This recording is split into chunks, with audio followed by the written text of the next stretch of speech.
క్రీస్తునందు ప్రియమైన దేవుని బిడ్డలారా, యొక్క ఉదయకాల సమయంలో ప్రభువును లోకరక్షకుడైన యేసుక్రీస్తు పరిశుద్ధ నామంలో మీ అందరికీ నా హృదయపూర్వక వందనాలు తెలియజేస్తున్నాను.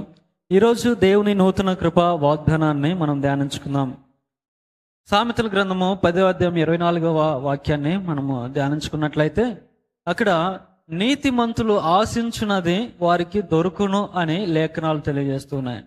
అవునండి, నీతిమంతులు ఆశించున్నది దేవుడు వారికి దయచేస్తాడు.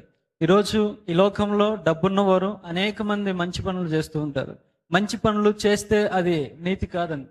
ఈరోజు డబ్బున్నవారు అనేకమైనటువంటి పనులు చేస్తూ అనేక మందికి భోజనం పెడితే ఒక నలుగురికి అన్నం పెట్టేసి ఇది నీతి అంటే అది నీతి అనకూడదండి, అది నీతి కాదు.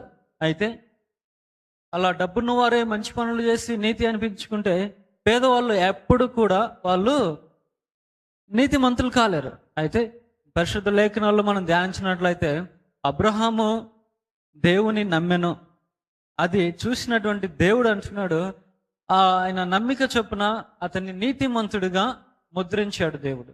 అలాగే ప్రియమైన దేవుని సంగమా, ఈరోజు లేఖనాల ద్వారా మనం మాట్లాడుతున్నాడు, అబ్రహాము దేవుని నమ్మెను, అది చూసిన దేవుడు అతడిని నీతిమంతుడిగా ముద్రించాడు. అయితే పనులు నీతికి అవసరం లేదు అని అనకూడదు, కానీ విశ్వాసం ఉంచాలి.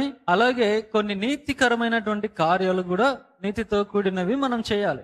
అప్పుడే మనము నీతిమంతులుగా తీర్చబడతాం. అయితే లేఖనాలు తెలియజేస్తున్నాయి, నీతిమంతుడు లేడు, ఒక్కడును లేడు అని తెలియజేస్తున్నాయి. అయితే ఎవరైతే యేసుక్రీస్తు యందు విశ్వాసం ఉంచుతారో వారిని ఆయన యందు నమ్మిక ఉంచడం వలన, ఎలాగైతే అబ్రహాముని దేవుడు అతను నీతిగా ముద్రించాడో, ఎవరైతే యేసుక్రీస్తు ప్రభువుని విశ్వాసం ఉంచి నమ్మకంగా నిలకడగా నిలబడతారో వారు తప్పక నీతిమంతులు అని ఈ యొక్క మాట ద్వారా మనం గ్రహించవచ్చు. ప్రియమైన దేవుని బిడ్డలారా, అయితే నీతిమంతులు అనే దానికి వాళ్ళ యొక్క జీవితంలో జరిగే కార్యాలు ఏంటంటే, నీతిమంతులు ఆశించినది వారికి దొరుకును అనే లేఖనాలు తెలియజేస్తున్నాయి. కాబట్టి ప్రియమైన దేవుని బిడ్డలారా, నీ నమ్మిక నీ హృదయం నుంచి ప్రారంభం అవ్వాలి. నీ యొక్క విశ్వాసం నీ హృదయంలో నుంచి ప్రారంభం అవ్వాలి. నీ యొక్క విశ్వాసం ఎప్పుడైతే నీ హృదయంలో నుంచి ప్రారంభమవుతుందో అది నీ నీతికి ఆధారం అవుతుంది. నీ నీతికి ఆధారము ఎప్పుడైతే అవుతుందో అప్పుడు దేవుని యొక్క కార్యాలు నీ జీవితంలో జరగడం ప్రారంభమవుతాయి. నువ్వు ఆశించినది నీకు ఈజీగా దొరకడం ప్రారంభమవుతుందండి. అవునండి, పరిశుద్ధ లేఖనాల్లో మనం గమనించినట్లయితే ప్రియమైన దేవుని బిడ్డలారా, అబ్రహాముకు దేవుడు తోడుగా ఉన్నాడు. అతడు చేసేదంతా కూడా దేవుడు సఫలపరుస్తూ ఉన్నాడు. కారణం ఏంటంటే అతడు నీతిగా జీవించాడు. అలాగే మనం గమనించినట్లయితే నోవాహు కూడా దేవుణ్ణి నమ్మాడు. దేవుడు ఎప్పుడైతే అతనికి ఎదుగో భూమి మీదకి నేను ఒక జల ప్రళయాన్ని రప్పించబోతున్నాను, మరి మిమ్మల్ని మీరు కాపాడుకోవడానికి ఒక ఓడను సిద్ధం చేసుకోమన్నప్పుడు అతడు నమ్మాడు, విశ్వాసం ఉంచాడు.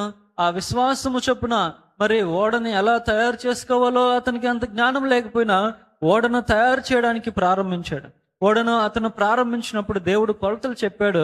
అయితే ఆ ఓడను ఆయన కొలతలు చెప్పకముందే నోవాహు ఆ ఓడను తయారు చేయడానికి ప్రారంభించినటువంటి వ్యక్తి గారు. అంటే దేవుని మాటను విన్నాడండి, దేవుని మాటకు లోబడ్డాడు. కాబట్టి అతడు చేసినది సఫలమైంది. దేవుడు అతను ఆశించినట్లుగా మరి అతని కుటుంబాన్ని దేవుడు కాపాడాడండి. ఈరోజు ప్రియమైన దేవుని బిడ్డలారా, నువ్వు ఆశించినది ఏదైనా సరే నీకు దొరకాలి అనేటటువంటి ఆశ నీకు ఉన్నట్లయితే, ఎందుకంటే ఈరోజు మనం అనుకున్నది ఆశించినది దొరకాలనేది మనందరి ఆశ.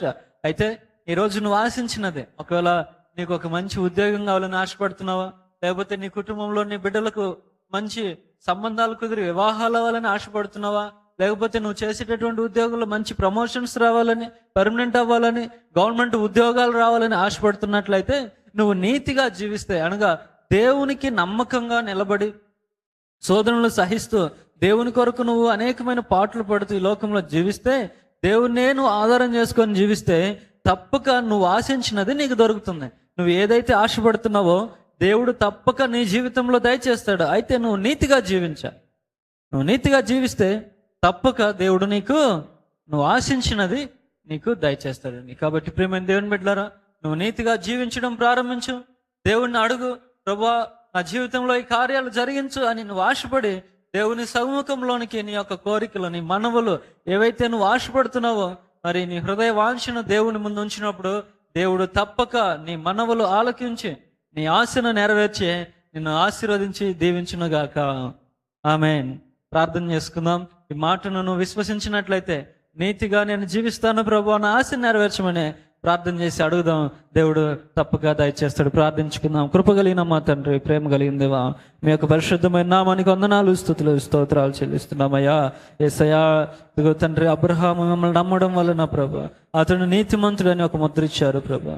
మేము కూడా నమ్ముతున్నాం దేవా. మీడియా ద్వారా చూస్తున్న వారందరం కూడా నాయన దేవా, నమ్ముతున్న వారందరికీ ప్రభు దేవ వారు ఆశించినది మీరు వారికి దయచేసి వారిని ఆశీర్వదించమని ప్రార్థన చేస్తున్నాము తండ్రి. ఏ కొరతలతో లేమితో వారు ఇబ్బంది పడకుండా ప్రభు సకలమును నాయన సమృద్ధిగా మీరు దయచేసి వారి ద్వారా మీరు మహిమ పొందుకోండి. ఈ దినమునైనా వారికి కావాల్సినటువంటి ఆలోచనను మీరు దయచేయండి.